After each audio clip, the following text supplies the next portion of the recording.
Ladies and gentlemen, we welcome you live to episode number 27 of the Primetime Rundown Zoom interview series right here on the Eastern Observer and the Blackjack Media Networks. I'm Joey Jarzynka. We cannot thank you enough for joining us on our second in a row, our Primetime edition here, 10 p.m. Eastern time start. But for our special guest here this evening, it is 7 p.m. right where he is in the greater Los Angeles area. Let's welcome in the fourth period senior writer, Dennis Bernstein, who covers the Los Angeles Kings. Dennis, how are you? And how are things going in your shelter in place? Great to be with you, Double J. Things could be better, could be worse. We're staying healthy. We're staying smart. If you're out there, wear a mask. You're not sick. Wear a mask. We'll get through this much quicker and better. But we're doing okay. Nobody I know has contracted COVID-19, and we're just kind of waiting in place until the NHL starts, which from day one, I believe that we were going to get back on the ice. Yeah, it's absolutely wild to see that that 3 months has gone, by so quick.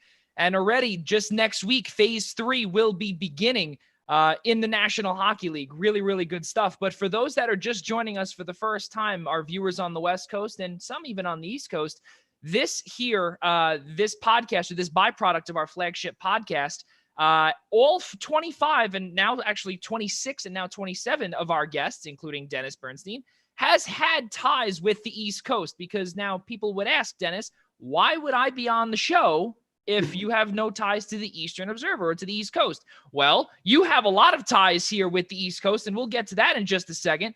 Sure. But you have you went to school out here, and you went to Fordham University, and you also went to Rider University. Really, really small world. So let's talk about the pre-fourth period era, if you will. Sure. Now, you went to, as we said, you went to Fordham. You went to Rider from 1976 to 79. I don't mean to make you sound old there. But Rider, it's okay, man. Listen, Rider University, you majored in accounting.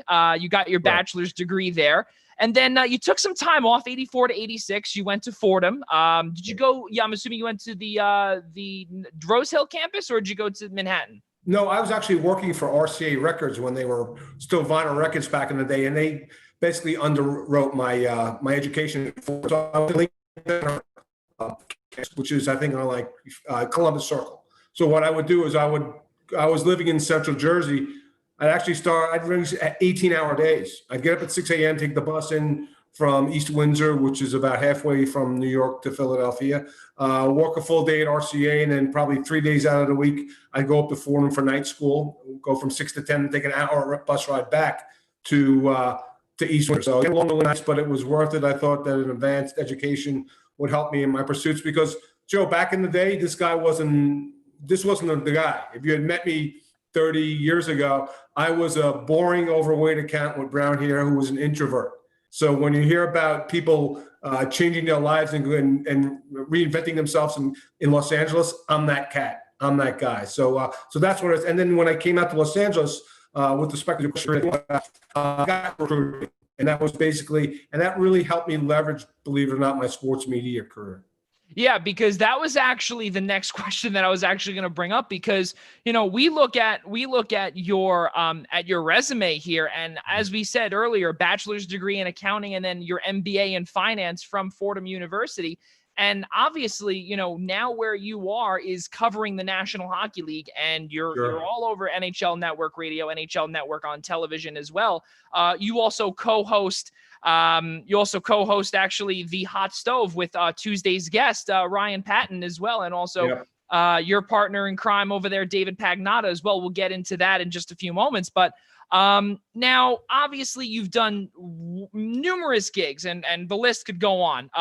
As a recruiter, you were also Red Bull Distribution from 2014 all the way to 20 till now, actually. And as we said off camera, happy retirement, if you will. Now you're focusing in on the National Hockey League full time. But just to clarify, what made you move from not only from New York to LA, but to do from finance all the way to sports media? Because again, you went to a great sports media school, but you majored in finance, not so much the broadcasting or the media side of things. Well, Joe, I'm living proof that you don't need any classical training to be a success in sports media, right? Because an undergraduate degree in accounting and a major in finance doesn't get you anywhere. But I think the what I found was, Joe, the transitioning from New York to LA. I was married once before. That ended amicably. I was done in New York. There was no more dragons to slay. I just needed to restart and re-kick my life and rebrand myself. If we want to use a vernacular of today, right? And I just figured, let me get out to LA. That I went out to LA, and my perception of LA back in the day was everybody's crazy and everybody's stuck in their cars. And I was in New York. I'm born and raised in the Bronx. I love New York energy. I think being in New York and LA is a big advantage business-wise. And I went out there and I was sitting on the beach in November and it was 75 degrees and the girls were, blading by in their bikinis. And on the plane, I landed at Newark Airport, still dressed for the beach. So t-shirt, shorts. It was 22 degrees. It was snowing. I was shivering. I'm going, yeah, I need to go. And so basically a month later, I packed everything I had into my Jeep, drove cross country without anything lined up. I was still a finance person. I was finance for a while. In the LA Times. And this is when there were still newspapers and want ads. And my first thought about being a recruiter was they're not that smart. They don't work that hard and they make good money. And so I put in my application. And what happened with me was I was tasked to recruit like myself. So I could the first day I went in, and recruiting is a selling job. I had never sold anything in my life. Remember, I was an introverted accountant. I read the script. I stuttered. I stammered. I was awful. And my boss and one of my mentors looked at me and said, I probably hired the wrong guy. But that night I knew I screwed up. So I took the script. I went to the Coffee Bean in Brentwood. I read the script out loud. So they thought he was either crazy or an unemployed actor. And I went back in the second day, Joe, and I just nailed it. And when we walked out to the bullpen to make the calls, because it's like in a boiler room, it's the same thing. You're getting on the phones, a lot of phone work. My attitude was, if you don't want to talk to me, you're missing out. And that was the beginning of a 20-year career in recruiting. Now, the parallel is, Joe, like when you're recruiting, you're interviewing people, you're asking why. So at the same time, when I started, right before I left the East, I started a little fan newsletter for the Devils. I lived in New Jersey. I was a season ticket holder, and they hated it. They tried to stop it. And the last thing you could tell me is I shouldn't do something. So that kind of motivated me. And the one thing, though, it's kind of iron sharpens iron, Joe, because during the day I'd be asking people why my job, and I'd be asking players why the power play didn't work, why they didn't score. So it was constantly interviewing people. So it was the psychology of not only people that wanted jobs, but players who were trying to achieve greatness, like winning the Stanley Cup. And so I just think that helped leverage both careers. So I stayed in recruiting. And Joe, and your question on sports media isn't the greatest field to be in, right? You should have a plan B. And I did. I was lucky enough that they both aligned, that I could do both. And I was very transparent about it, right? I'm not a beat writer. I'm not at every practice, but I've been in the game 20 years. I've covered the NHL for 20 years. I know a lot of people. I leverage that relationship. So I think that if you want to do a parallel career to start, I would advocate selling, because you're going to be told no a lot of times, like you're told by PR people when you're trying to get an interview. And I just think that helps, because it opens the door. You have to be conversational. I'll admit to you that I work with people from Helene Elliott at the LA Times. I'm never going to be the world's greatest writer, ever. But I'm pretty good with punctuation and grammar. Other than that, I think that you need to find your own voice. And I was lucky because I guess people trusted me, because I think one of the tips here in sports media is I can't repeat. So you can't betray trust. So I think that's kind of why I got into sales. I got into recruiting, and it was just interviewing people a lot, asking why, getting to the essence of a player, but as well. Yeah, getting the truth is really what you look for when you do these obviously articles, interviews, etc. And it's really a remarkable story what you just told us, because you brought up the selling point, or where sales comes into play here. And it's very funny because, Dennis, you look at a lot of these entry-level jobs now, And whether it's for, and in sports media more specifically, Mhm. and you look at, director of broadcasting, but then there's also that / sales Right. position or sales assistant or account executive or something like Yes. that. And I know actually one guy who works for the Brooklyn Cyclones, and he's not really a salesperson, but he is a play-by-play guy.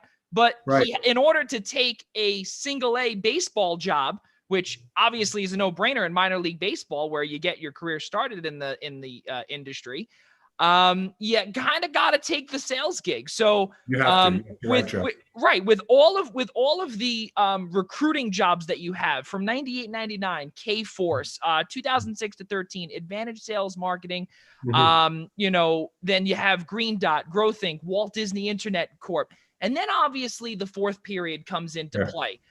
2006 was the time that you started. So let's get into that. How did the fourth period how did you get involved with the fourth period? It's a great story, Joe. Actually, I wrote for another site called InTheCrease.com. That was the predecessor website. I actually found them when I started this little thing.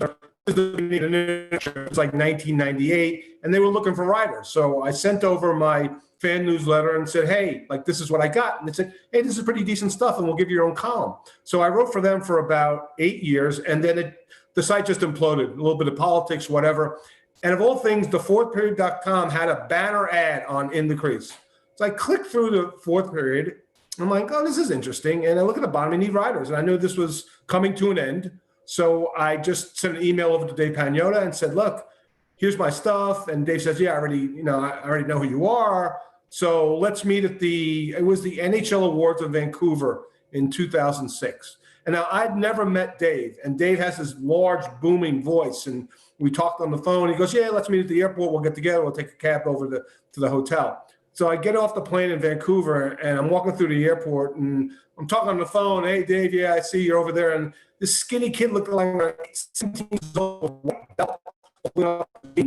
is Dave Pagnotta. I'm like, did I make the right choice here? I'm like, Dave?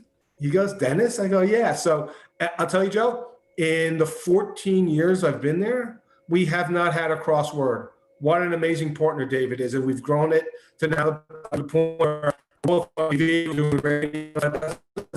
banner right for this madness board.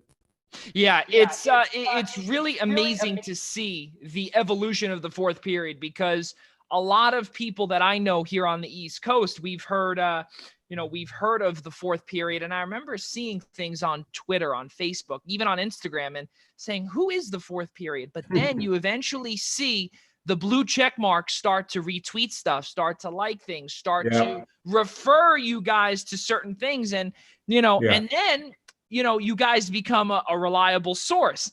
And then that was one of the things where, I was like, okay, this is big time. And you guys now, again, obviously, you've made it where you guys are all on Sirius XM, and you're the co-host of The Hot Stove with Ryan Patton and the aforementioned David Pagnotta. So Saturdays from 11 a.m. to 1 p.m. Talk about your time now at Sirius and how that all began. It began, I think I've always been good at radio, Joe. It goes back to 2000 when ESPN Radio started on their network, right? And they had producers, and they were looking for content, and they found one of the producers found my website and found my column. So can you come on and talk hockey with Joe D'Ambrosio, who's actually was the play-by-play guy for the Connecticut Huskies? Yeah. And I knew Joe a little bit, so I went on the air for about 6 to 8 minutes. It's like me and you talking, made a couple of jokes, and the producer comes back on and says, can you come back on tomorrow? I'm like, yeah, sure, no problem. What I didn't know, Joe, is that, like, I didn't know much about the radio business, but on weekends, I'm on 150 different markets. So I was sort of getting pings from, like, Cody, Wyoming, Elkhart, Indiana, Vegas, San Jose, and they go, who's this fast-talking guy with a New York accent coming on?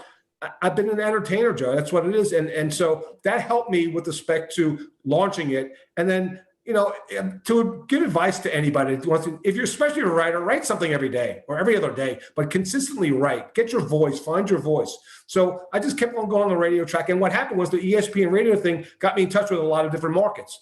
And then one of my buddies, Mo Khan, who's still on the air at Montreal 690, knew about the fourth period, put me on a late night show, and the night show, and said, yeah, we might want to use this guy during the day. And they told me that they did a study that when I'm on the air on 690 in Montreal, people listen longer for some unknown reason.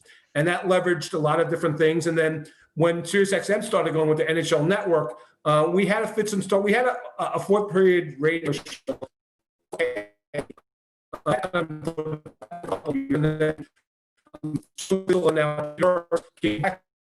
Like you said, Joe, we built the critical mass, right? We got legitimate because our sources were legitimate and people started relying on us. Can you come on and do a weekend show? So Dave and I did a weekend show for probably 5 years. It's about relationships, Joe. Like, do I offer, look, am I Elliot Friedman or Bob McKenzie or Darren Drager? No, hell no. I'm not like those guys. I bow down to those guys. When Elliot Friedman puts me in 31 Thoughts, I text him to thank him, right? I'm not that guy. Right, but we're entertaining, we inform, and we have, whether people believe it or not, we have legitimate sources now at high level. When we get lately on our show, I think it's just the old school things with journalism. There's not a lot of old school journalism, Joe, but do get two sources, like especially if it's high stuff, and understand you're dealing with people's lives here, right? So I just think we're just authentic, Joe. We inform. And every day or every Saturday really informs, because now Pete puts me on with, Steve Coulias and Mick Kern during the week. We do an hour round table. I've acquiesced to a level where now I'm the chair for the Professional Hockey Writers Association. There's another level of legitimacies. I think if you play the long game, Joe, you're not looking to do hot takes and stuff like that, that people like you and respect you, and you have to get the respect of the players. Like, so if you, like with the Austin Matthews situation with his COVID, would I ever report that? No. And I respect Steve Stevens. He's been around for a long time. I would never do that because I'm more concerned about the relationship with the player and the organization, because there's going to be consequences next season when Steve walks into that room. I'm sure the Leafs really don't appreciate it. I'm sure Austin Matthews may never talk to him again. So you have to be careful with the information. So I think that it's your body of work, Joe. It's as simple as that. It's like when you approach PR directors for access, they want to see a body of work. It's as simple as that. If you don't have it, you have to work to it. And if you got to write for free for a website like I did for a long time, then just do it. And you know what? Everybody's destiny may not be in sports media. It may be a great side passion for you. But I'm living to say that if you have the drive and determination, I want to work at your craft, you can do it. Because, Joe, I have no right, classically, you look at my training, to be where I am. I was classically trained as, I'll give you the story I give everybody because I do some lecturing here at Loyola Marymount. I got a C in English, in freshman English. I've never taken a journalism or creative writing course in my life. Should I be the chair of the Professional Hockey Writers Association? No. But I know how to tell a story, Joe. I think that's it. I think if you can find your voice and know how to tell a story, that you can get I know it's a tough business right now, but once you get through the next 18 months, I think that'll come back on track. But just, if you really love it and have a passion for it, may not be your destiny to do it. Because I've been on the ice the last 8 years when they've awarded Stanley Cup. I actually drank out of the Stanley Cup. But I'll trade that for anyone. What your experience is very important. I get my recruiting gigs because, Joe, I'll be totally transparent. They're lucrative. And I didn't want to walk freely for the money, but especially the last 6 years, Red Bull loved it. They thought it was great, and because they have the saying, we give wings to people and ideas. So I approached the senior management of the company and said, look, I do this. They go, that's friggin' awesome. Please keep doing it. So I had advocacy, because I will tell you, I couldn't do this as a side gig if I worked for Disney or I worked for a law firm or an accounting firm. But I was fortunate enough to find a company like Red Bull that let me kind of grow. The last 6 years has been exponential growth.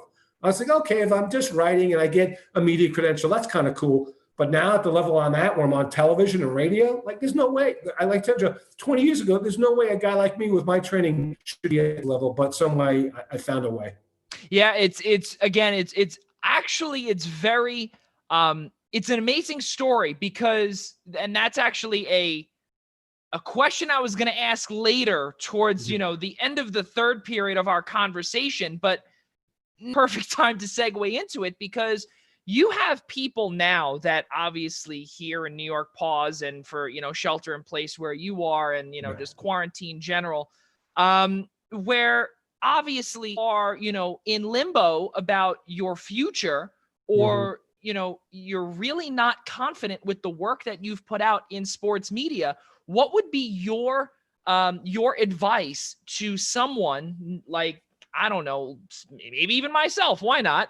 But just to keep their head up, because this is the time where there's a lot of also mental issues where, again, you're told to stay inside. You can't do what you want. There's no games to call.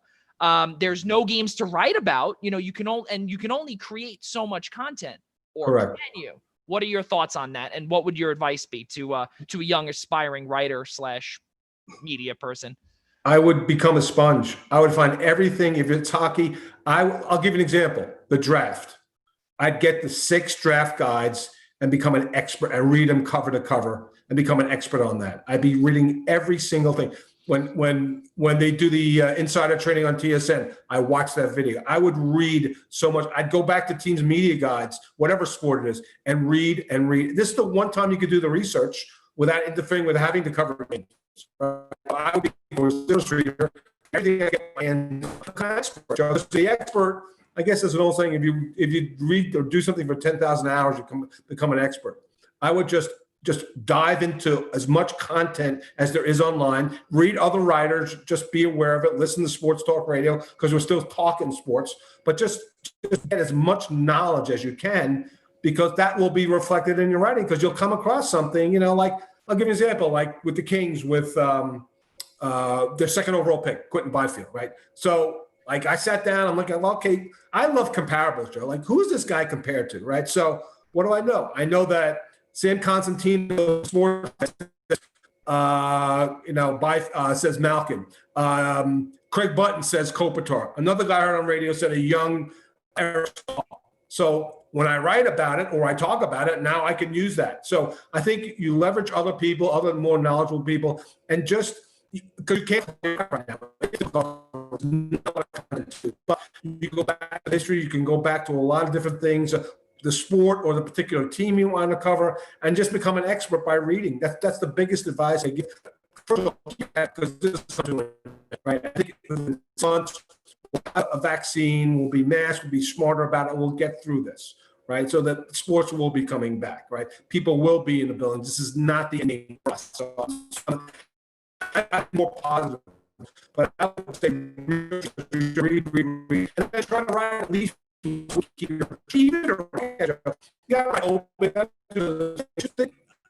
is an opportunity for someone to find their voice. Like, this is the pause that you could just discover, like, what you're good at, what you're bad at. And I will say this, the way they trained me in Red Bull, play your strengths, Joe. Don't try to work on your weaknesses because they're going to pay you for your strength. My strength is more entertaining than being an insider or whatever, or writer. But I know that. I understand that. So my writing, my style of writing is entertaining. I use slang. I use nicknames that people don't like sometimes, whatever. I think this is a great opportunity to find, like, who and what you are. So you self-reflect and then also do some research with respect to the sport you cover, become more knowledgeable. That's true. Yeah. And to go with slang, I love the nickname you actually gave me, Double J. That's fantastic because, exactly. I've never gone by that, but I think we're going to have to put that onto the list and I can give you credit for that. That's fantastic. Thank you. Sure. So now, obviously during coronavirus, we look at some of the pre-March 11th and March 12th, I guess, positive events. Sure. And you were just saying earlier that, you've covered 8 consecutive Stanley Cup finals. You've seen the cup lifted 8 times in a row. That is absolutely, and let me just rephrase that.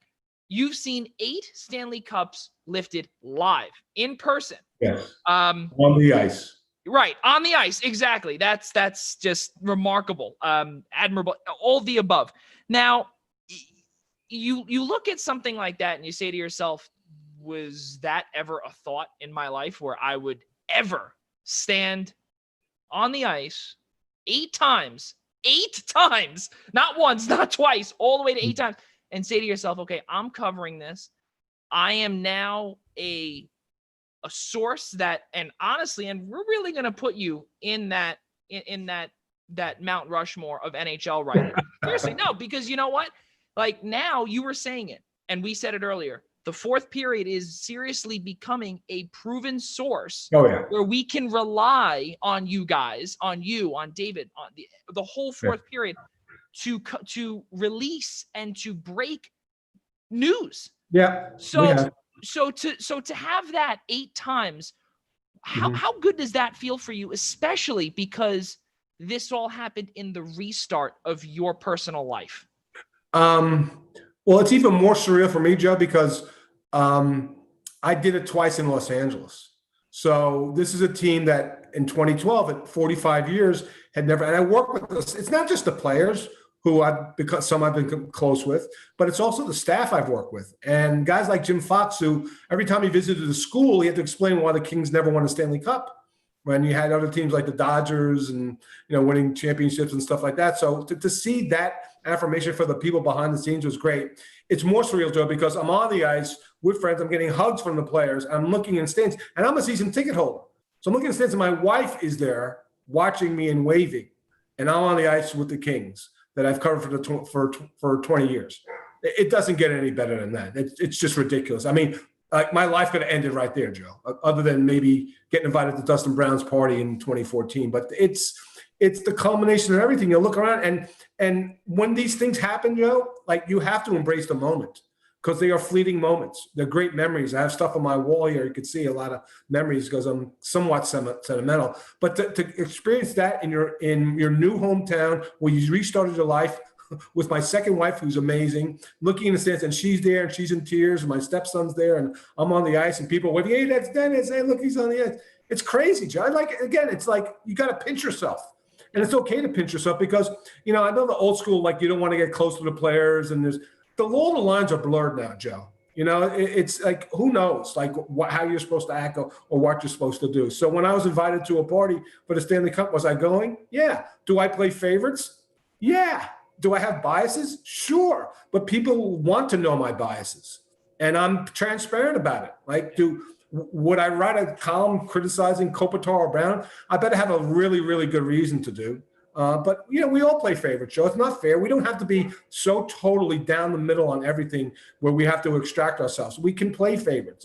It's what people play for. When you watch Stephen Smith and Max Kellerman, they play favorites, right? It's about that. It's 2020 is a very different cat than when I started out 20 years ago, where there were certain rules. Like, well, there's one rule: you still can't cheer in the press box, right, when you score a goal, for the home team. But other than that, it's surreal, Joe. It's like, that's the culmination. Like, wow, you look around, and especially because of hockey, because that means so much, right? And you see players, you see top of the cup.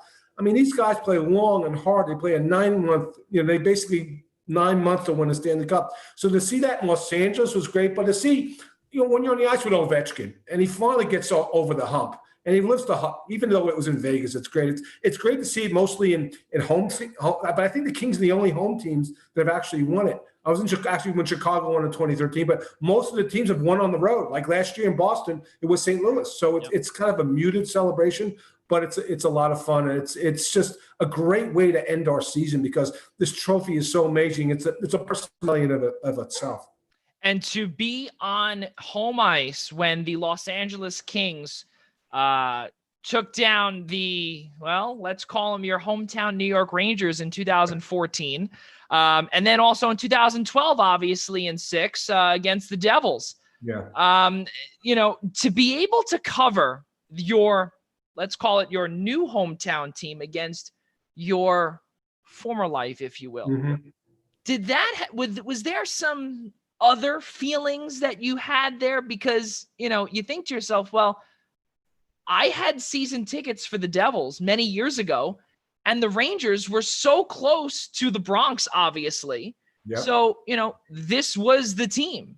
These were the two teams that you were around all of your life. And now it's almost like everything comes full circle. Talk about that feeling in 12 and 14. Yeah, well, I'll connect the dots for you, Joe. So growing up, I was a Ranger fan. Ranger and New York fan, right? And so, but then every year I got tired of them losing in the final and choking, and I got rid of it. And so then when I was 13 years old, I moved to Central Jersey, and this team on a UHF Channel 29 with orange, white, and black, and they fought every night, was on winning games. I became a Flyers fan during the Cup years. That's how old I am. And then in the 80s, got married the first time, tried to start a family, got away from hockey. And then moved back to North Jersey in around 95. And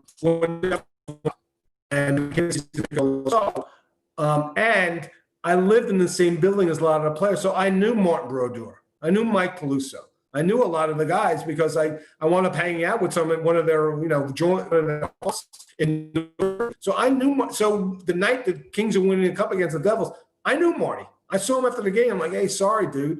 But so that was really surreal. The Ranger stuff, look, anytime it's New York versus LA, I think it's a win for sports. So I think that was a lot of fun. And though, Joe, that was a 5-game series. That was double overtime games. Like the last game was amazing, jazz hands, Alec Martinez. So I think it's just there are no accidents. I think that the Kings won, who has a season ticket holder for, and the Rangers, who I grew up rooting initially for. I think that was meant to be. And they were a great series, but I guess if you hang on this game long enough and you're a good enough and authentic enough person, you get to know a lot of people. So you can shake Marty Brodeur's hand at the end and say, "Hey, man, that was tough." And I still know Marty to this day. I'm glad he's back with the Devils right now. But it was just, I think it was the teams for the yeah. Now let's move forward, or actually move backwards, if you will, because we were talking earlier about you being the chair of the professional, the PHWA, Professional Hockey Writers Association, and of the Los Angeles chapter, that is, or the is it the LA chapter, or is it the whole thing? It's the LA chapter. I'm LA the chair chapter, of the LA right? chapter. Yeah. Right. So, with that being said, again, since 2018, talk about what goes into that. Is there a dinner involved? How is that for you? Obviously, for the last 2 years, you've been the chair, but obviously being the at the helm of this chapter, there's got to be a lot of work involved. There's some work involved, Joe. It doesn't take up a lot of my time. First of all, it's a relationship. I am the representative with respect to contacting the PR people if we think that there's lack of access or something like that. But the Kings, last couple of years with Rob Koch and John Gomez, they've been great with respect to access. Look, Jeff Carter's never going to talk to the media, but maybe two or three times a year. So procedural stuff like that we want to make sure we get fair access. Because now, obviously, every team now has an embedded reporter. At the LA Kings Insider here, we want to make sure that we get equal access. With respect to the awards, I'm the one that organizes the vote for the Masterton trophy for our chapter. So I have to send out those votes. I also have some influence with respect to who actually votes for the awards. And we have a unusual circumstance in LA because LA Times is probably the only paper probably remaining that doesn't allow their writers to vote for the awards because they believe it might financially remunerate these players if they have contract bonuses. So a Hall of Famer like Helene Elliott can't, because of what her paper says, she can't vote for the awards. Jack Harris, who just started with us in LA, couldn't vote this year. So, got great people like Lisa Dillman and Josh Cooper from The Athletic can vote. But it's more like a procedural thing, and I'm the point of contact. If the Kings go to the Stanley Cup final, I'd be certainly a point person. But we have two guys, I think, Rob Rossi and my guy, and I forget the other guy in Minnesota, that are the chapter, like the head chapter chairs for the West, Mike Russo in Minnesota. So I'm just all the procedural guy. If somebody has a complaint with respect to access, one of our members, that I need to have that relationship with the PR directors. Plus I had, because as you've mentioned, I've been in LA for 20 years. So it was a kind of situation where we had transition as the chair, and it was a little bit of disorganization. And then one person stepped off and wasn't really doing writing anymore. So I basically went to Mark Spector, who's the president at the time. I said, look, there's a little bit of disorganization here, and I'm going to be able to step up and do it. And he was really transparent. He says, we usually have somebody from the Associated Press or the Times Media chapter chair. He says, but you've been there a long time, so we'll be happy that we're glad that you raised your hand. So that's where it is. So there's no dinner involved, Joe. There's no meetings. I do, make sure everybody pays their dues. I give our badges at these, and so it's more like a. It's a procedural type of thing, but it's kind of a nice little accomplishment to put on the resume as well. And plus, it gets to help out our greater organization. Inroads, maybe put some, the NHL.com voters on voting for the awards. I think to me, the biggest takeaway is I am part of history now. Right, I do get to vote for the Hart Trophy and the Calder. In 2014, I was lucky enough to vote for the Conn Smythe, and I did vote for Justin Williams. So when you go to and you see those awards sitting there and saying, wow, I got, we were in Ottawa a couple of years ago, got really emotional. I don't know why. I was standing with my wife. I'm like, I'm part of that. I'd make a determination of who was. I'm part of hockey history. That's overwhelming. And again, it goes back to my roots. Maybe it's the imposter syndrome of thinking I really shouldn't be here. But it just to know that you're part of history, to do that, I think that's it. And plus, the PHWA is invitation only. Like, we make a determination like I did 2 years ago. I said, we need to bring some people in. I have some guy like Brian Kennedy here who's written 6 books on hockey. There are people who need to be in the chapter that weren't. So guess what, Joe? I recruited people. Imagine that, me recruiting people. Recruited people into the chapter. I just streamlined everything, got everybody back on the same page. And I'm a pretty organized cat. So it's worked out really nice. So it's just nice. Again, and my entry into the PHWA, I think, was in 2008. And it was Helene Elliott who emailed me. And I'm like going, and I looked at my phone like 3 times. I'm like, this can't be true. And Helene said, like, I'd like to invite you in. And this is a woman, one of the first women in a hockey locker room. Jacket from the Hall of Fame from the Elma Ferguson Award. Like, what an honor. Like, of course. I ran upstairs. I was actually sitting in my seats that night. I ran upstairs and like, yes, absolutely. So it's a nice little designation. Is it a club? Yeah. But, I got into it, and now I cherish it. And I think it's just a really nice, like I said, I think to me, the salient point for me is be able to vote for the awards and be part of hockey history. I think is just really, really a real affirmation about my career. Yeah. And again, life comes full circle. You're recruiting guys, as you were saying just earlier, but then also, when you get the text message or you get the message or the email or whatever you had gotten there, you almost you become like a little kid, where like, wow, this is really happening. You get so ecstatic. Oh yeah. I was overwhelmed. I'm like, I can't believe it. Like, holy cow. And then again, 2008, fourth period is like in that, like, twilight zone. Are we legit? Are we not legit? People saying, you're full of crap on Twitter, or even Twitter was around. So to have somebody like that sees you, because it's Helene's very, very brilliant woman. I mean, and she saw how I operate. She saw the nature of the questions. Like, I'm not a beat writer, right? So I understood the protocol too. Like, you're on a beat, you're on a deadline, ask the question first. I'll wait for the second wave and then go in and ask the questions. She saw I operated. I was out of respect. I really didn't ask bad questions. She saw how I operated. I think that's the most important thing. How you conduct yourself in the locker room is important, because everybody's watching, Joe. Like, they see everything. The PR people are watching everything, and some are looking for an excuse to say, no, you can't come in, or you can't have access. So it's how you conduct yourself. And you could be the off-the-wall guy, but it's not to get that one fleeting moment where you get a gotcha question, it's not going to help you. Like, just be straight up, be transparent, ask the tough questions when you have to, but be prepared for a tough answer as well. Yeah, absolutely. Now, because you obviously have New York blood in you, do you get the, do you get the feeling when you go into the Kings locker room, like, are you New York media, where, obviously everyone out here, they're all hounds, obviously, and they almost attack you for literally everything, whether it be any question, Sam Darnold having mono, or during the coronavirus, obviously, where we were at Madison Square Garden, Big East tournament was canceled, and the whole media, every media outlet that you could think of was in the press conference room. I was gracious enough to be there. And I remember I was going to ask a question. I was like, you know what? No, I'm going to let you guys do it, because this is just, you guys are attacking like hawks. Do you ever get that feeling from some of the Los Angeles-based writers? Obviously, again, you have New York blood in you. So does it come naturally to you that, again, you're not a typical beat writer or a typical story? Yeah. What is your thoughts there, or the thoughts of other of your peers, if you will? I'm not looking for the headline, Joe. I'm not chasing. I don't have to be first in. I don't have to. I'm not doing that because, Joe, I look at big picture. I'm looking at relationships. Is this question going to harm my relationship with a player, with the PR department, with the executive suite, whatever, right? Look, sometimes I can give people heads up, right? And I'll be totally transparent. When I was all over the Todd McClellan hire, I had the information right every time. I was first ahead of everyone, right? I didn't get the Kings a heads up, right? But when I learned some stuff at the end of the season, this season, I gave them a heads up. I got to look at the big picture, Joe, because if you screw your relationships, you're dead. If you lose your integrity, you're done. I don't care. I could be the greatest writer in the world, and I have no integrity, and he's a bad guy, or he opens his mouth, or he betrays trust, you're done, especially with the players, Joe. And so when I talk to my guys about it, like, can I use this? Yes or no?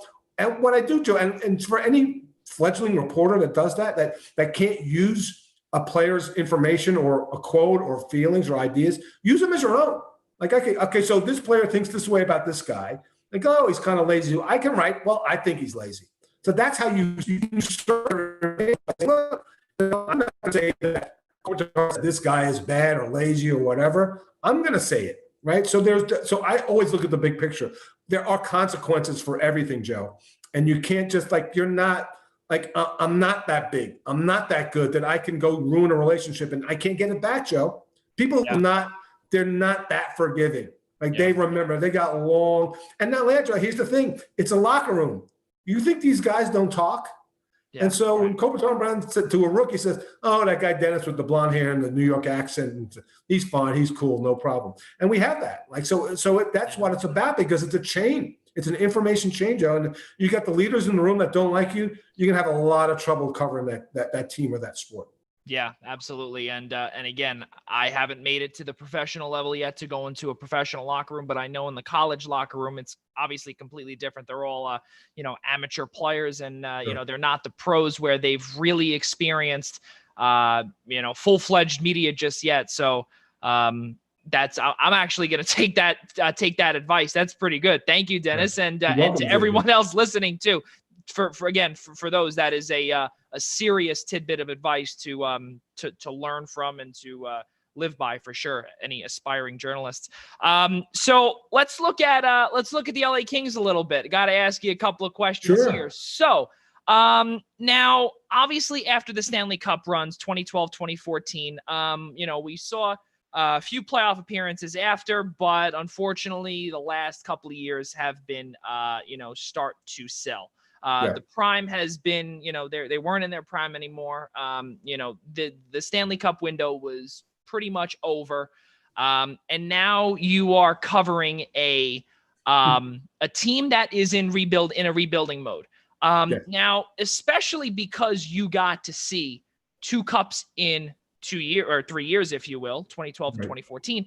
How is it difficult for you to cover a losing team, I guess now, if you will, because at one point they did win? Did you feel a little spoiled when they won in 12 and 14, and then now they're not going to be coming back into the return to play format?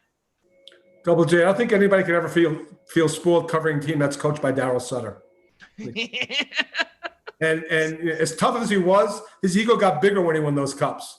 And if you remember that line, fly by 11, that was my question. That was me. Was that really you? That was me. Yeah. Why did you say to your team after the game, fly at 11? That was me. So. Oh my God. We've had our fits and starts with Daryl. I don't think Daryl appreciated my relationship with the players. So it was I never thought it was a walk in the park, right? Covering the team during that time. And the funny thing about Daryl, Joe, is that when the microphones went down, he was a great guy. He was just the son of a bitch when the microphones were on. Yeah. Gave you a hard time. If you were American, I think there was some xenophobic stuff going on. any Canadian reporter that walked in was welcome with open arms. But us guys on the beat that grew up in New York or LA, it's always like we were second-class citizens to Darryl. I'm not really sure. So I never felt like it was a gift to be able to go. Now, I will say this. It's a gift now to cover this team because of Todd McClellan. He is amazing. I'm a huge Todd McClellan fan. And talk about nicknames, I call him the Todd Father. I think he's fantastic. He's just great. So covering the losing team, I'll tell you when it was tough, Joe. Last year, when he fired John Stevens, who probably, if you look at Rob Blake's body of work, if he had any misgivings, he probably, when he took over, would have wiped the slate clean, got rid of Darryl, got rid of John Stevens, and started fresh. He tried John Stevens. John Stevens really solid. He's not a head coach. He just doesn't have the personality for it. So, but when he dismissed John that early in the season, I think it was 13 games, and he put in Willie Desjardins, who was absolutely rejected and not respected by these players because of his methods. He was putting in peewee drills, some of the guys were saying. So to watch that team play and how disengaged they were, like Joe, a couple of nights I sat ice level because our seats are in the lower bowl. 2-0 after 5 minutes against Toronto, the game was over. I'm not saying they quit, but you knew the game was over, right? So last year was very, very difficult. And I had guys texting me after every game, 12 games left, 11 games left, 10 games left. They wanted that season to end quickly. But I will say this, third time they got the coach right. So to cover them in a losing – look, you can have a losing effort, but the way Todd addressed the media, because he always says to us, you guys have a job to do. So he's been respectful. Once in a while I'll give you a tough answer. He doesn't appreciate the question. But, he kind of, by the end of the season, we had built the relationship. So it was much easier, to cover it with this coach because he was so fantastic. And so he's like Jurgen Klopp for Liverpool. He's that type of guy. He communicates. He has 2 20-something kids at home, which really, really helps because he can identify with the younger players. But just so, his answers are so eloquent and to the point and direct. This is every question direct, but I'd say 95% of them, he gives you a legitimate answer. And he understands, he respects the job that we do because we know me, my buddy John Hoven, who's my partner on Kings of the Podcast, we have relationships with the players. So he gets that. He understands it's a business. And this is a business. It's not just a game. So that and the fact that the team started playing better at the end of last season, they finished with a 7-game winning streak. So the two things Rob's done really well is he got the coach right, and he's left his amateur scouting department alone. Mark Yannetti, he's one of the smartest guys. And you look at what they've drafted over the last 3 years, the treasure trove of prospects they have, and now they're going to get the second overall pick. So last season was a difficult season because nobody wanted to talk after games. The games were not entertaining. They weren't even matches. Some nights, it's 5-0 in the second period. Why do you cover? And you got the coach going up there, Desjardins up there saying, well, I thought we had a chance to win. I'm like, what game were you watching? It was 7-1 in the second against Colorado. And he's guy's coaching for a job, but Willie's back in juniors, probably in the right place where he should have been. So yes, it's difficult, and that's it for aspiring writers. It's hard to find a story. You know what? Unless you're a beat writer, you may not want to be in a room every day because there's nothing to talk about. You know what the stuff to talk about? 2 weeks from the trade deadline, who's going? Are you? Do you want to be traded? How do you feel about that? But when a team is in last place and it's the middle of January and they're playing, the Florida Panthers and there's 12,000 people in the building, it's a difficult job. And for people out there that want to do this, it is not the most glamorous job in the world. Mm-hmm. Maybe it looks from the outside like it is, but there are some tough nights where you walk in and they give you the sixth, the third pair defenseman or fourth liner, and that's who they want to talk. None of the stars want to come out because they're done and over. That's when it becomes hard. So you will grasp at straws some night. So are you going to have writing blocks sometime covering a team if it's on the beat, especially if they're bad? Yeah, you're going to be tested because you're going to have to find something entertaining, to a fresh face and haven't lost. But to talk to a guy like Kopitar or Brown or Dowdy who have won cups, very difficult year for them. They're not used to that. So it was a challenge, I think, but sometimes you probably do your best work because, Joe, when you're winning Stanley Cups, it's easy to find stories. It's easy to talk to the players. It's easy to talk to their parents. It's easy to talk to bodies. When you're a 67-point team, imagine covering the Detroit Red Wings this year. What do you find there? And you can't be negative all the time. So, yeah. So it was more challenging last season than this But I see this team now, they bottomed out last season. And I think quickly, because of the great drafting they've done, and they're going to have a lot of salary cap space in the next couple of years, I think they're on the rise. So by the time we get to the 21-22 season, I think you'll see a playoff contender again in Los Angeles. Well, that's definitely a bold statement. And you know what you actually had said about, imagine with the, writing for the Detroit Red Wings. Well, I will say this here, and we can actually relate on Long Island, because after just before a couple of years ago, obviously, we had a couple of Islanders had a couple of good seasons, but then you had that 10-year stretch of just pure losing. So you can only imagine how these beat writers over here felt. 10 consecutive years of just terrible, just losing and disastrous that obviously you know all about out here. I know, Joe, back in the day, I actually covered games at the Nassau Coliseum. So, did you? Yeah, I sat behind, Howie Rose and Eddie Westfall and banged my head on the pipe over the press box, the worst press box ever. So that's where I really cut my teeth, to be honest with you. So I did a little bit of media coverage. They were nice enough to give me a credential, actually. So I would sit behind, and that's how you learn. Yeah. Like to sit behind Howie.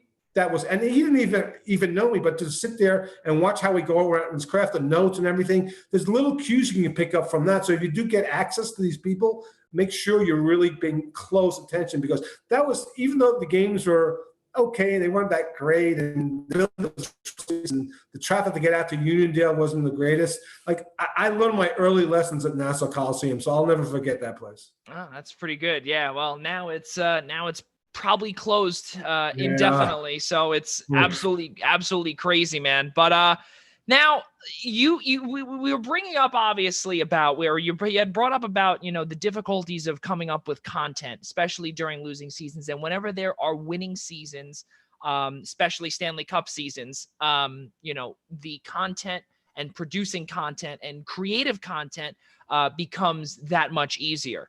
Now with COVID being around and there's no hockey at all, right, your team is not going to come back to the return to play. We'll start with this. When you got the phone call March 11th, March 12th, in that range, that the NHL season is suspended, what was going through your mind? It was just a fait complete. Like I was at the last couple of games in LA. The last game was against Ottawa. Like you knew this was the last game of the season. You saw the storm coming. The waves were coming in big, and you're like, this is it. There's no way to do it. So I was not surprised, because I'd seen the last couple of games. It was weird. Peterson walks in with gloves to the podium. And then the next game, the final game, there's a rope 6 feet away from the podium. So we're sitting on chairs behind a rope asking Todd questions. And we weren't allowed at locker room access. So I'm going, well, this is only going one way. So it was difficult. And played some regular season games and finish it. But, I'll be honest with you. When the guys split up where they were in the standings, they had like Drew Doughty. We did a conference call with Drew. He was holy shit. Doughty would have came back. He would have said, I'm out, guys. Peace out, bro. Like he would not have come back. So I just think it was just like you saw this coming. I think it goes back to the Utah Jazz with Rudy Gobert. Once that happened, I'm going it's not going in a direction that's going to be good for all sports. So it was not shocking. It was not surprising. And I'm just grateful, hopefully, that by the time they will be skating in Toronto and Edmonton. But it was not a shock to me, because of the last couple of days that I had been in that building. I'm going, okay, this is the last time I'm probably going to be in the building for the season. And the one challenge is, Joe, when you look at next season, free agency is going to start on November 1st. So what does that tell you? It tells you, the Winter Classic might be the opener next season. So you got a situation here in Los Angeles where it might be 9 months till they play another game. So I got to think that the league is going to do something like the NFL, like OTAs, where they're going to be able to assemble a team maybe in August or September and do a little bit of training, because to be not assembled as an organization for 9 months is just it's just really not fair, considering these other 24 teams are playing as well. But yeah, go back to those days. You just felt it coming. You're thinking, okay, this is something that's really serious that we are not going to be able to control. Yeah, the writing was all over the wall. It's the weirdest thing, especially to be in a building You being in the Staples Center, I was at Madison Square Garden. The weirdest thing to basically have to hold a microphone, all the way out to here. Yeah. And, if you wanted to talk to that person, that was the only way that they gave you access. And it was way outside the locker room in an alternate location, next to the court. The weirdest thing. Now you said, with obviously the 9 months and, with OTAs possibly, and, with the writing being on the wall and the media having no locker room access at the time, having a rope 6 feet away, or, you sitting in chairs way far back and talking to Todd McClellan. Now you think to yourself, Dennis, well, now next year, what will the new normal look like for you in Los Angeles and all over the National Hockey League? Yeah, well, the conspiracy theorists say this is a way to get the media out of the locker room. Yeah. Maybe not. I don't know. Look, again, I'm not a beat writer. Even the PR people joke with me, like, Dennis, if you want to know something from the players, you're going to text them anyway, right? Yeah. So I think that, look, if you want to now, it may revert to something like the Stanley Cup Final, where they bring out 2 players from the winning team and the losing and winning coach. They want to do it that way. That's great. Will we complain as a PHW as a group? Probably. We shouldn't be going backwards on this. I think at some point in time, the health and safety of the players will not be a question anymore, and that will be full access.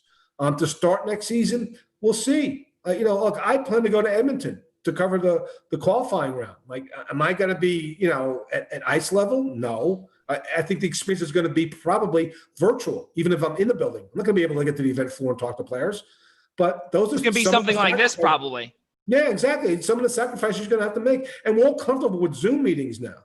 So that's it. So I've done probably half a dozen Zoom meetings with respect to Kings prospects and management and things of that nature. So we're much more comfortable in this medium, because you have to be fair. That's the one thing is that, to go for a team, I don't know, from the Islanders, right, to go to Toronto, you got to have the 14-day quarantine. And then there's, the playing round.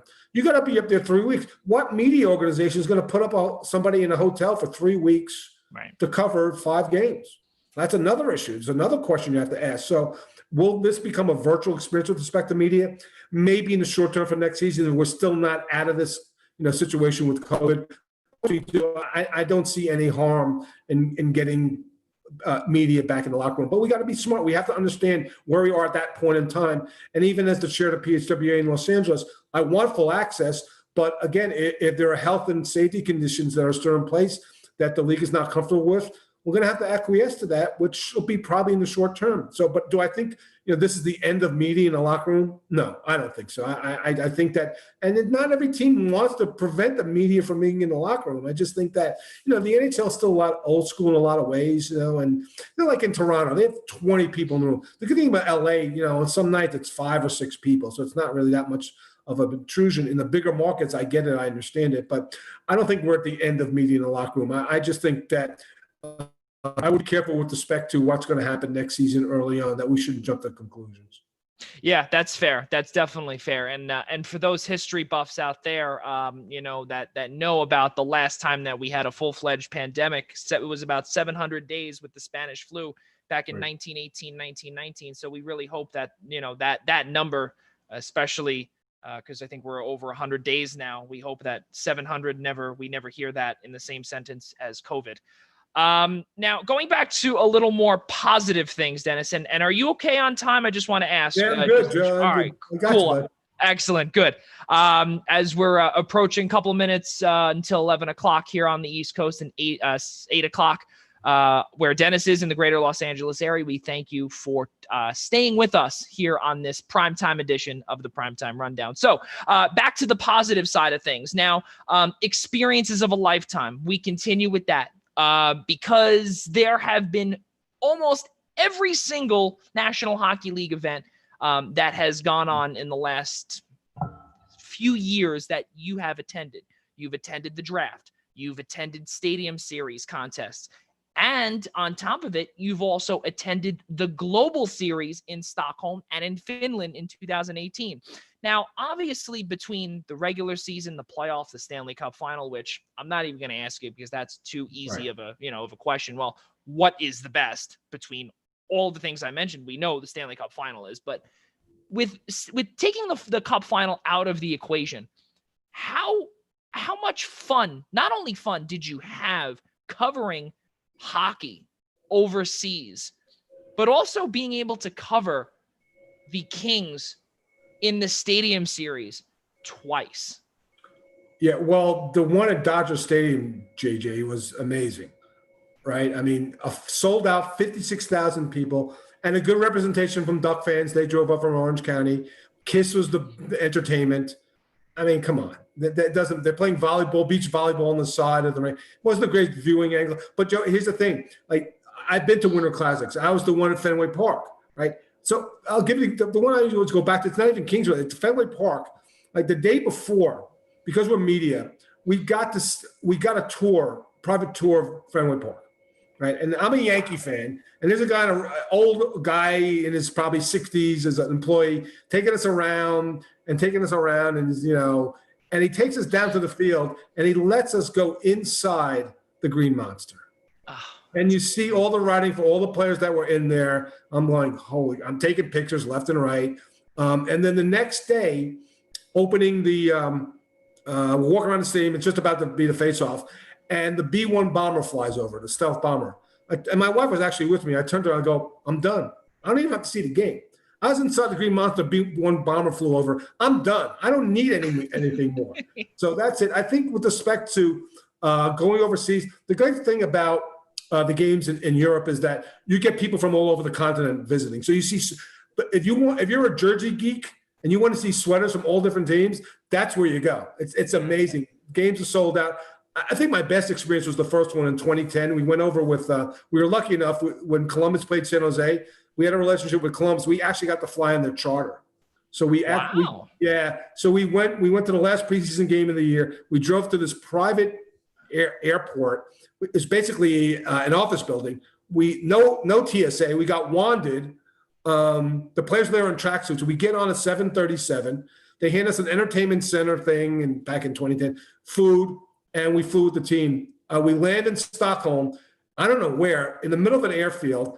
They go, give us your passports. We go give them the passports. They stamp them, and we never saw an airport. We drove right to the hotels in Stockholm. So I think the first experience about being in Stockholm, an international game with NHL players. We did a couple of photo shoots for a magazine there, and the women are decent looking too, Joe. I won't lie about that. So, but I think that to be able to travel on a team charter to Sweden with that team was great, because I hung out with the broadcasters, Bob McElliott and a couple of the other guys. So we became really tight with them. So I think that and George Matthews was a great guy for their radio guy. So I think that's the most memorable one. But it is a lot of fun because, again, you get such a continental feel at these games. Like if they had played in Prague next year, we would have went there too, because you see how much first of all, the hunger for NHL in Europe is forever growing. Like they can't get enough of it. I think they sold in Finland, when we went to Finland, they sold out in like 30 minutes. And I asked one of the people I worked there, when Joker plays, how many people they get in the building? It's about a 13,000 seat building. They go about 6,000 a game. They sold out 13,000 seats for 2 nights in 30 minutes. So the NHL, look, people want to say, but they're on brand with respect to it. They bring over the right players. I think Ottawa had, or Colorado had 6. Some team had 6 Swedes on the team. Last year, it was all about Victor Hedman. Yeah, like he was the central focus of everything. And it's great to see these guys come home to their home country and play in NHL games. They're not too meaningful because they're usually played in the early of the season. But to me, I think if you can afford it and it's not inexpensive, you can get over and see NHL, hockey in a setting in Europe. I think it's a lot of fun. Yeah, and especially you get to learn new cultures of different countries in Europe or in Asia, wherever it may be. And if I'm not mistaken, I believe there were a couple of preseason National Hockey League games. Was it for the Kings or the Sharks that played in China, I believe? Yeah. They had the China series. Yeah, the Kings. I did not go over to Beijing. I've been to Beijing before. Did not go to Beijing because those are preseason games. I'm not really going to fly 13 hours from LA and stay in Beijing for preseason games. So they play regular season games. Maybe I'll think about it. And they went to Shanghai and Hong Kong. That's the one places I would have liked to go. But I've been to Beijing before, so I think that experience. It's so different over there. See, at least when you go to Europe, you got a fan base that knows this game and knows it really well and roots actually for both teams, because there's usually, when it was in Finland, it was, I think Barkov was on one side. I forget the Finnish player on the other side. It was Patrick Laine. So it was Barkov, it was Winnipeg and Florida. And normally you would think, who cares about Winnipeg or Florida and Helsinki? But Barkov and Laine, they were the central stories. So I think it was fantastic. So I think it's a little bit different because there's an appreciation for this game. They know the rules. They know the game. So my preference would be much stronger to go to Europe because everybody knows the game over there and they will travel to watch these games. Right. Yeah, absolutely. It is an experience of a lifetime, as we've heard, not only on commercials, on seen and on banners on the on NHL.com, but just generally, you just if you have that itch to go overseas to see a hockey game, which honestly I do when all of this is done, definitely something that all should do. So now let's again rewind, as we've continued to do that. And if you're a basketball fan, which I've seen on all your social media feeds, you're a big sports guy. So I'm assuming you watched The Last Dance. So we've gone from, so we've gone from 98 back to 1984 for a quick second, but here we'll go back to what we were talking about earlier with your podcast and with John Hoven. So another PHWA writer. Kings of the Podcast, that is available on Spotify and Apple Podcasts. Talk about that and how you got involved there. It was an offshoot of another project that I developed called Kings of the Roundtable. These two guys had a website. I forget the name. I'm blanking out right now. Kingscast. And so at the end of every season, Chris and Keith Korneluk and Chris Kalazewski would bring together the local media and do a roundtable. Really well done, professionally done, 2-camera shoot. It was really a lot of fun. And then Kings won the cup. They went on with their lives and they decided not to do it. I'm like, let's pick this up. So for 2 seasons, we did Kings of the Roundtable. So myself, John, a couple other local writers, and then one or two, like Earl Skakel, who's a comedian, Brian Slagle, who's a huge heavy metal. He's the godfather of heavy metal, but a huge hockey fan. So we just didn't want writers. So we wanted the most entertaining writers, but we also wanted to inject a little bit of humor, a little bit of culture. So we did that for a couple of seasons. What I found, JJ, is that at the end of the second, when we did the second one, like 13 games into the season, John Stevens got fired. So everything kind of changed. So the whole dynamic changed. So it wasn't evergreen, right? There wasn't a lot of staying power for that content. And we broke it up into, I think, six 10-minute episodes or something like that. I just said, I needed something that would have more legs. And everybody's doing podcasting. And I'm like, I don't know what podcasting is. So, but, John and I, we're kind of brothers from a different mother, but we have very different points of view with respect to, I'm saying this could work. So I bought some podcasting equipment, got a great, after 6 episodes, I found the right microphone, but we found that we had a voice and we were very, very popular. What we wanted, and it goes back to the, I always try to say that it's an independent voice. And it's not just the Kings, but a lot of these teams now have an embedded writer and they're the insider and they think that there are other views, there are other points of view, there's other sources. So we always wanted to have, and it's basically, an unfiltered look at the team, because we can criticize. We can say Rob or Luke aren't doing the right things or anything, because that's what fans want. I get it. Like the in-bed reporter is going to get some information and be, kind of the bellwether for the team, but you want that unfiltered content. You want strong opinions, especially when things aren't going right. So John and I just sat down and decided to do this podcast. And I know out of the box, we had thousands of listeners and I was stunned and looking for a couple hundred out of the box maybe. And it just blew up because there wasn't a lot of Kings content outside of what the team provided. There really wasn't any podcast. And we just are opinionated. And I'll tell you this, nobody knows more about Kings prospects than John Hoven, right? And his sources are as deep as mine. So the combination of us two, if you want a full understanding of what's going on with the Kings organization, you can't get any better than us. And it's a little bit of bragging, maybe a patting on the back here, but it just works. And the chemistry between us, because we know each other for so long. I mean, he makes fun. I'm not a beer drinker. I just like, mixed drinks, and he calls them umbrella drinks. I like, red vines. He likes Twizzle. I like Twizzles. He likes red vines. So it's a little bit of culture, but we usually do about an hour. And I'll just, we've had some really good guys. We had Nelson Emerson on, who's their director of player personnel. So I know the Kings understand what our audience is, and it's a substantial audience in Los Angeles for hockey. So it just works because, again, it's relationships. Like I couldn't do this with anybody else in Los Angeles. It's only me and it's only John. It's the only way we could do it. That's the only person that I trust enough, who's knowledgeable enough, who's entertaining enough to do it. And the vehicles really work for us. It's worked for us, and even through this, it's funny. We're number one right now in Slovenia for Apple Podcasts. I wonder why that is, because obviously Kopitar's on the team. So, but the numbers have been just fantastic. Yeah. I mean, there is, and not just the numbers, but you get the affirmation on. Look, we have our fans, we have our detractors. Some guys think that we're still full of crap and we're frauds, and they can figure that out. But when John comes through and says they're going to draft this guy and they want up drafting, and he writes a full series on the prospects, top 15 prospects, honorable mentions. He talks to more people, and I can't touch that. When it comes to prospects, John's the guy. So it just works because of his sources, and our sources aren't the same either. So we can build on each other. And that's where, opinions disagree, because he'll talk to somebody about something. They'll say A. I'll talk to my source. It'll be B. And we have a disagreement, but it's always a friendly disagreement.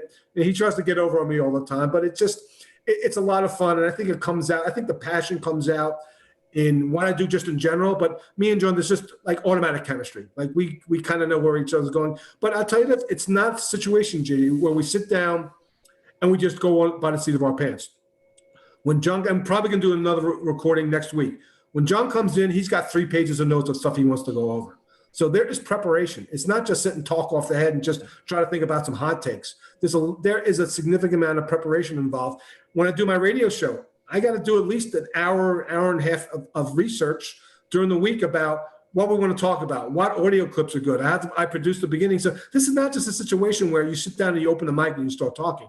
You don't have that much knowledge. You can't keep it all in your head. So the preparation to do all these projects, especially the audio stuff, the radio and the podcast, you have to be prepped. You have to know. You have to have a plan. And the good thing about John, he came with this idea of doing 3 periods, first, second, and third. The second is usually the guest. We open talking about recent stuff. The third period, we might talk about prospects and stuff like that. So the vehicle that we deliver to people is usually about 60 minutes. And now there's a cadence to it. They know what to expect, right? An intro, a guest, and then a close. So it's work. It's a labor of love. I think it's great. But I think it's something where we both found our voice, because we didn't know at the beginning. We didn't know we were going to do this. It could have been Double J where we did like 3 episodes and that was it.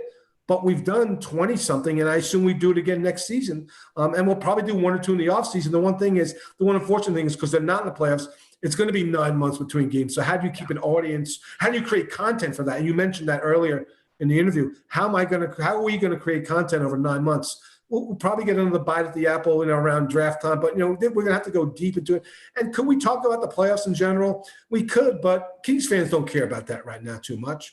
And I have my, my outlet on SiriusXM where I could do it and talk about the players right now. So it might be in the good affirmation, Joe, to just wrap up with Kings of the podcast is that you get like people on Twitter saying, we need another podcast. When are you guys going to do another podcast? We're starving for content. So I think the affirmation is not only in the numbers, but what you hear on social media as well. Oh, yeah. And especially with social media, obviously now with everything that's going on, obviously you want to stay off. And we've heard from San Jose Sharks play-by-play man, Randy Hahn. He's also said there are times when, just stay off of social media because, you want to see certain things in order to create content, but then you also just want to stay off of it because it's so negative on there right now. But especially now, as you said, to try and create content and to see what the listeners want or the fans want.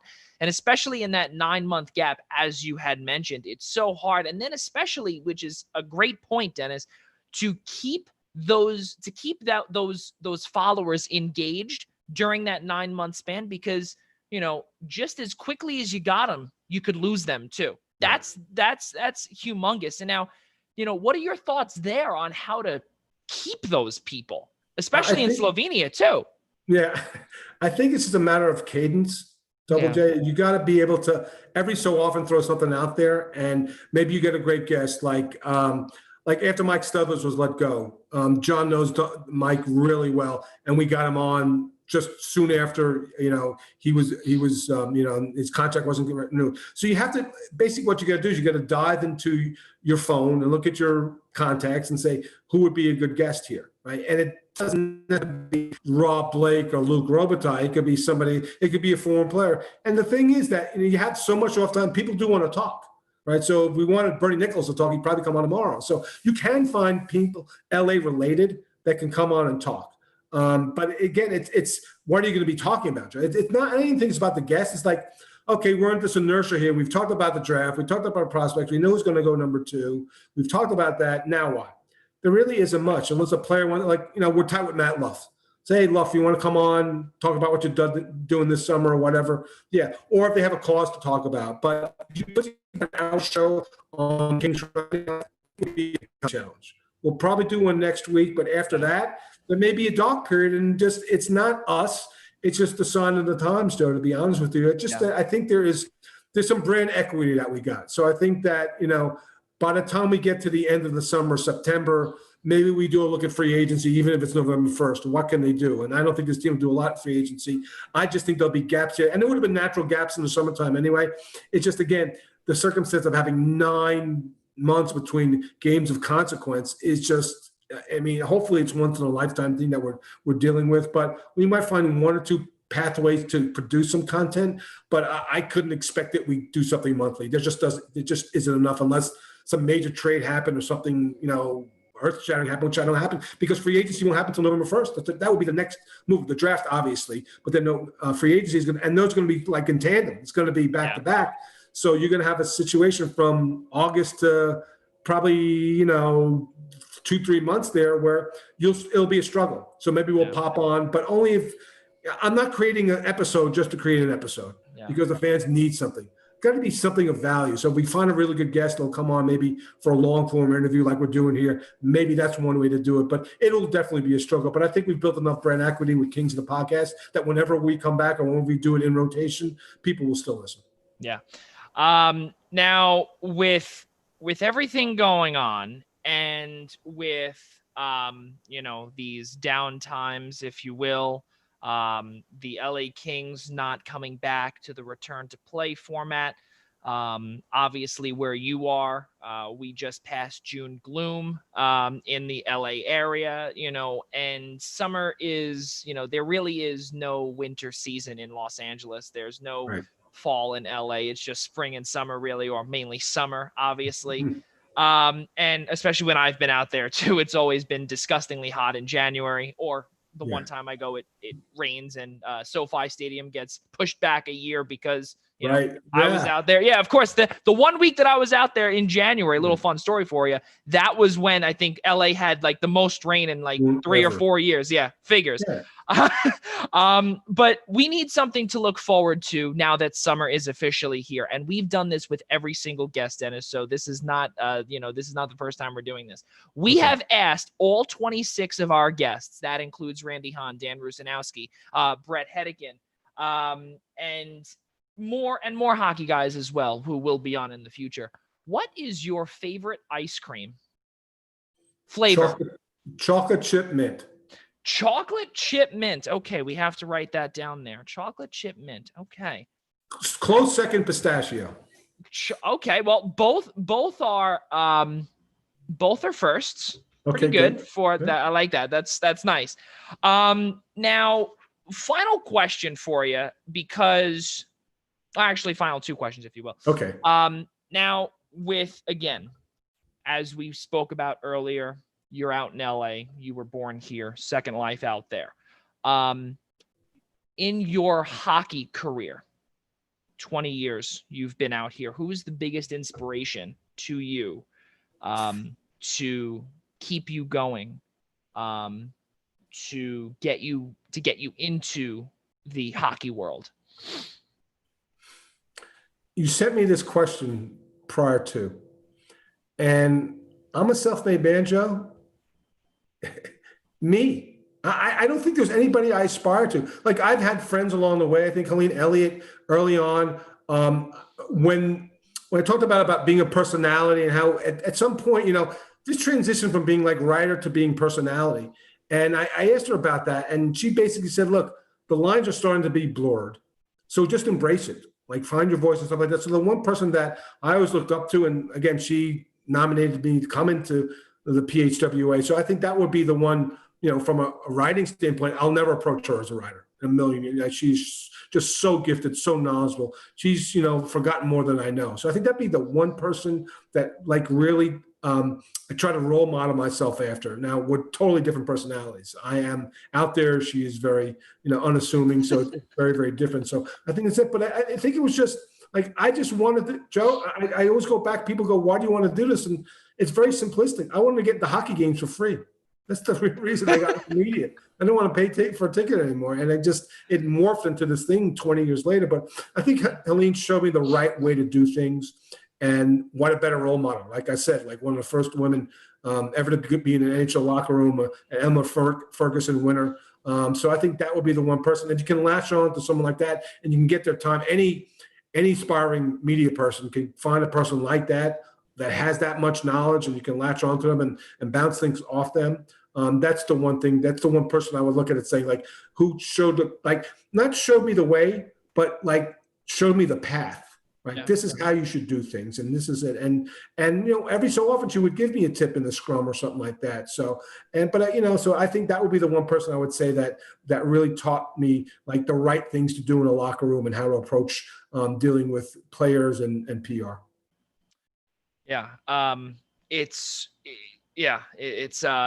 definitely, I like the way you said that too, with, not really showing you the way, but the path to get to where you are today. It's really amazing. And to hear your story, Dennis, for the last hour has been absolutely amazing, because it just shows that, things that you might not think could happen could eventually happen. And then you're on your way to Stockholm. You're on your way to Finland. You're also on your way to Boston to watch a Game 7 and see St. Louis, lift the cup for the first time ever, to go to Stadium Series games, to cover more or 8 consecutive Stanley Cup, Stanley Cup final games, or a Stanley Cup series, as final series, if you will, is amazing. And just, it's great to have you on, Dennis. I really appreciate it.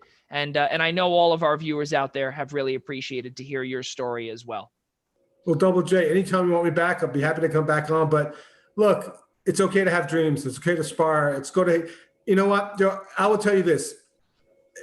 My one word of advice to somebody out there, find your passion, and then try to monetize it. But because if you're not passionate, you wind up like I was, like a boring ass accountant who was really going through life in mediocrity. And look, do I thought going forward I would have unearthed this personality? Never. But find your passion and try to monetize it. And look, your passion may wind up being just an incredible hobby, and you may have to go on and do something else to pay the bills, because this is the lives that we live in and the country that we live in. But go find your passion and pursue it. Try to monetize it. And if you can't, just embrace it still. Like, you could still write about hockey and do podcasts and stuff like that. If it doesn't work, go out and get the regular job and do what I did for a long time. Do both, right? So I just pursue your passion, but make sure you find your passion, because it's going to enrich your life. Look, I hit the jackpot. I'm not saying that everybody it's hit the same jackpot I have to be at my level, but if you can't go through life without passions and fulfilling them, you're going to live just a normal life. And I don't think anybody wants to do that. Fair. And again, obviously we're about to be in the closing credits, but I do have to ask you this. I see you're also a cigar guy. Oh, yeah. And I am also a cigar guy as well. I'm a big Cohiba guy. What is your favorite cigar? Opus X Lost City. Oh, wow. Okay. All right. I was not expecting that one. That's definitely a first on the new Primetime Rundown cigar list. That's great. Dennis Bernstein, everybody, the fourth period senior writer since 2006, and will continue in post Red Bull retirement era. Really, really appreciate you, Dennis, coming on, and we'd love to have you back on our main podcast and talk some hockey as well. That would be a lot of fun for you to join us as well. Me and my two buddies we'll be getting that back on sooner than later. So again, thank you so much for being with us. And episode number 28 of the Primetime Rundown Zoom interview series, if you will feature Philadelphia Flyers AHL affiliate Lehigh Valley Phantoms forward Curtis Gabriel on Monday night, July 6th at 8 p.m. Eastern time. For Dennis Bernstein, I'm Joey Jarzynka. For all of us, the Eastern Observer and the Blackjack Media Networks, we'll see you next time. All right, Dennis. That was very good stuff, man. Really, really appreciate it. Appreciate your time as well. No, hey, great questions, bud. Anytime you need me, by all means, please. I really